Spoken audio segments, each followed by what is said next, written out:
สาวบ้านตานถึงหักมาหึงคือเป็นลายตาทิมอายกลางทางคือกลางข้าขอจะรอเจ้าลืมแต่ก่อนแต่หลังสองเฮาแล้วน้องลืมแล้วบ่คำเว้าที่เคยผ่านมาไปพอผู้ใหม่ทิมไม้แล้วบ่ลา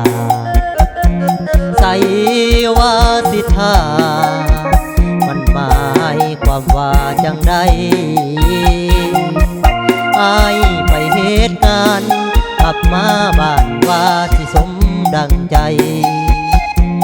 แล้วก็เปลี่ยนแปลไปอยู่ใส่